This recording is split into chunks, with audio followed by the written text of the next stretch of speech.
इस वाले प्रॉब्लम में हमें दो रॉड दी हुई है, एक रॉड है ACE और एक रॉड है BCD। इन दोनों रॉड को हमने इस तरीके से यहाँ पे रस्सी से जोड़ के रखा है और यहाँ पे हमारा पिन जॉइंट है।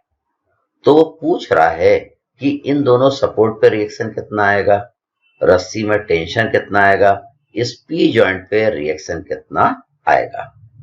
तो ये सब निकालने के लिए हम सबसे पहले क्या करेंगे, अपने सपोर्ट्स पे रिएक्शन निकाल लेंगे। सपोर्ट्स पे रिएक्शन निकालने के लिए हम क्या करेंगे, हम पहले एज्यूम कर लेंगे कि रोलर सपोर्ट पे एक वर्टिकल रिएक्शन लग रहा है जिसको हमने नाम दिया RB। हिंज सपोर्ट पे एक वर्टिकल रिएक्शन लग रहा है जिसको हमने नाम दिया VA। हिंज सपोर्ट पे एक हॉरिजॉन्टल रिएक्शन भी लग रहा है जिसको हमने नाम दिया है HA।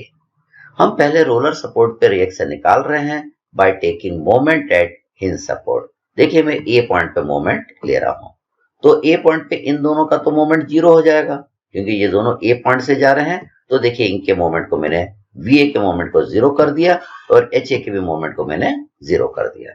अब देखिए 10 का मोमेंट यहाँ पे लेना है, तो 10 के लिए ये परपेंडिकुलर डिस्टेंस कितना होगा, ये परपेंडिकुलर डिस्टेंस इसके बराबर होगा, दैट इज 2 + 1 + 1।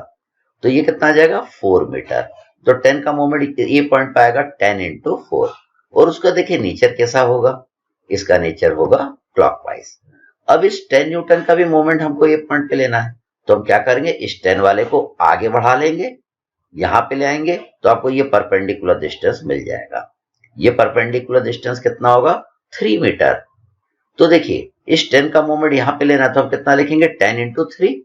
इसको आगे बढ़ा के ये मिल जाएगा परपेंडिकुलर डिस्टेंस। और इसका मोमेंट देखिए कैसा मिलेगा, इसका मोमेंट आपको मिलेगा क्लॉकवाइज। आरबी का तो मोमेंट हम यहाँ पे ले सकते हैं आराम से, RB × 3। और इसके मोमेंट का नेचर देखिए, ये आपको एंटी क्लॉकवाइज नजर आ रहा है। तो देखिए ये वाला फिगर इक्विलिब्रियम में है, तो हम कंडीशन ऑफ इक्विलिब्रियम लगा के RB, V और HA निकाल लेंगे। हमने पहले सिग्मा m को 0 करा, तो हमने जितने भी क्लॉकवाइज मोमेंट थे उनको प्लस लिखा, एंटी क्लॉकवाइज मोमेंट को निगेटिव लिखा, इक्वल टू 0 कर दिया। तो इससे आपका RB की वैल्यू आ जाएगी, RB आपका आएगा 23.33 न्यूटन। अब ये निकालना है, तो हम इनके वर्टिकल कंपोनेंट का अलजेब्रिक सम 0 कर देंगे। वर्टिकल देखिए 3 फोर्स लग रहे हैं, एक VA लग रहा है, एक RB लग रहा है और एक 10 लग रहा है। तो देखिए हमने सिग्मा V को 0 करा, ये दोनों ऊपर लग रहे हैं, माइनस नीचे लगने वालों को इक्वल टू 0 करा, तो इससे V आ जाएगा आपका, V आएगा -13.33 न्यूटन। अब हमें HA निकालना है, तो हम इनके हॉरिजॉन्टल कंपोनेंट का अलजेब्रिक सम करेंगे। हॉरिजॉन्टल कौन लग रहा है, एक तो HA लग रहा है और एक 10 लग रहा है। तो देखिए हमने सिग्मा H को 0 करा, हमने लिखा HA + 10 = 0। तो आपकी HA की वैल्यू आ जाएगी, दैट इज -10 न्यूटन। इसके बाद हमें क्या करना है, रस्सी में टेंशन निकालना है। रस्सी में टेंशन निकालने के लिए आइदर आप रॉड ACE का फ्री बॉडी डायग्राम बनाइए या आप BCD का फ्री बॉडी डायग्राम बनाइए। दोनों में से हम किसी का भी फ्री बॉडी डायग्राम बना सकते हैं। तो देखिए मैंने यहाँ पे BCD का फ्री बॉडी डायग्राम बनाया है। तो C आपका पिन जॉइंट है, इस पॉइंट के अबाउट ये आइदर क्लॉकवाइज या एंटी क्लॉकवाइज रोटेट करने की कोशिश करेगा। हमने देखिए इसका फ्री बॉडी डायग्राम इसलिए नहीं बनाया क्योंकि इसमें ज्यादा फोर्सेस लग रहे हैं, एक 10 न्यूटन का लग रहा है, एक टेंशन भी लग रहा है, HA भी लग रहा है और VA भी लग रहा है। तो यहाँ पे मेरे को 4 फोर्स लेने पड़ते हैं। इसमें चूंकि 3 ही फोर्स लग रहे हैं, कम फोर्स लग रहे हैं, इसलिए हमने इसका फ्री बॉडी डायग्राम बना दिया। अब देखिए ये भी आपको इक्विलिब्रियम में दिया, ये आपका पिन जॉइंट है, ठीक, मतलब इस पॉइंट जॉइंट के अबाउट नहीं ये क्लॉकवाइज घूमेगा नहीं एंटी क्लॉकवाइज घूमेगा क्योंकि ये इक्विलिब्रियम में है।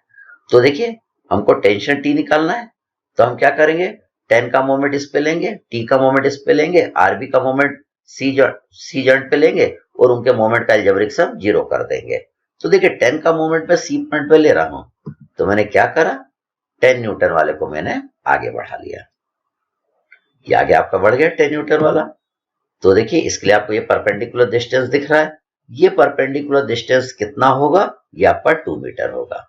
ये 10 वाले को जब आगे बढ़ाएंगे तो यहाँ पे ये जो परपेंडिकुलर डिस्टेंस बनाएगा वो इतना होगा, 2 मीटर के जितना होगा। और इसका देखिए मोमेंट यहाँ पे कैसा होगा, इसका मोमेंट C जॉइंट पे क्लॉकवाइज होगा। तो देखिए हमने लिख दिया ये 2 मीटर, और इसका देखिए हमने मोमेंट भी बना दिया। इसका मोमेंट कैसा बना दिया हमने, क्लॉकवाइज। तो 10 का मोमेंट यहाँ पे कितना हो जाएगा, 10 इंटू 2। अब टी का मोमेंट यहाँ पे लेना है, तो इसके लिए हमको परपेंडिकुलर डिस्टेंस ये वाला मालूम होना चाहिए। ये परपेंडिकुलर डिस्टेंस कितना होगा, देखिए ये रस्सी है, रस्सी इसमें टेंशन आ रहा है, ये वाला डिस्टेंस यहाँ पे अगर हम देखेंगे तो ये वाला डिस्टेंस ये 1 मीटर के जितना होगा। तो टी के लिए परपेंडिकुलर डिस्टेंस हमारा 1 मीटर आ गया। और इसका मोमेंट देखिए सी पॉइंट पे कैसा है, इसका मोमेंट सी पॉइंट पे आपको क्लॉकवाइज नजर आ रहा है। ये दोनों सी पॉइंट के अबाउट इसको क्लॉकवाइज घुमाने की कोशिश कर रहे हैं। अब आरबी का भी मोमेंट हमको इस पॉइंट पे लेना है। तो देखिए हमने क्या करा, आरबी वाले फोर्स को हमने आगे की ओर बढ़ा दिया। जब आगे की ओर आप बढ़ा देंगे तो आरबी के लिए आपको देखिए ये परपेंडिकुलर डिस्टेंस मिल जाएगा। अब फिगर में देखिए ये सी जो जॉइंट है इसका यहां से डिस्टेंस कितना है, 1.5 मीटर। मतलब आरबी की दूरी सी पॉइंट से कितना हो जाएगी, 1.5। मतलब ये जो डिस्टेंस आएगा ये आपका 1.5 मीटर आएगा। अब इसका मोमेंट देखिए सी पॉइंट पे कैसा आएगा, इसका मोमेंट सी पॉइंट पे आपका एंटी क्लॉकवाइज आएगा। अब हम कंडीशन ऑफ इक्विलिब्रियम लगा देंगे, clockwise moment minus anti clockwise moment at point C equal to 0। तो देखिए हमने इक्वेशन बनाई, t into 1 plus 20 into 2 minus RB into 1.5 equal to 0। इससे आपकी टी की वैल्यू आ जाएगी, टी आपका कितना आ जाएगा, 50 न्यूटन आ जाएगा। टी निकालने के बाद वो हमसे बोल रहा है कि सी पॉइंट पे जो रिएक्शंस लगेगी उसको भी आप निकालिए। तो देखिए हम फिगर अपना फिर से ऐसा देख लें। अब हमें सी जॉइंट पे या सी पॉइंट पे रिएक्शन निकालना है।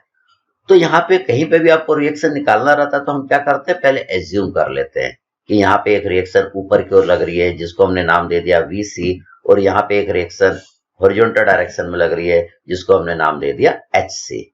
अगर इनकी वैल्यू मिल गई तो यहाँ पे रिएक्शन ये दोनों लगेगी, अगर नहीं मिली तो ये यहाँ पे रिएक्शन नहीं लगेगी। अगर इनकी वैल्यू पॉजिटिव मिली तो रिएक्शन का डायरेक्शन यही होगा, और अगर इनकी वैल्यू निगेटिव मिली तो रिएक्शन का डायरेक्शन हम क्या करेंगे, उल्टा कर देंगे। तो देखिए ये सी जॉइंट आपका इक्विलिब्रियम में है, तो सी जॉइंट पे सिग्मा वी और सिग्मा एच की वैल्यू कितनी आएगी, 0। देखिए मैं सिग्मा वी को पहले 0 कर रहा हूं, तो ऊपर के डायरेक्शन में कितना लग रहा है, VC लग रहा है प्लस RB लग रहा है, इज इक्वल टू 0 कर दिया। तो इससे देखिए वर्टिकल रिएक्शन आ गई आपका सी पॉइंट पर, कितना आ जाएगा, -23.33 न्यूटन। अब यहाँ पे हॉरिजॉन्टल रिएक्शन निकालना है, तो हम क्या करेंगे, सिग्मा एच को 0 कर देंगे।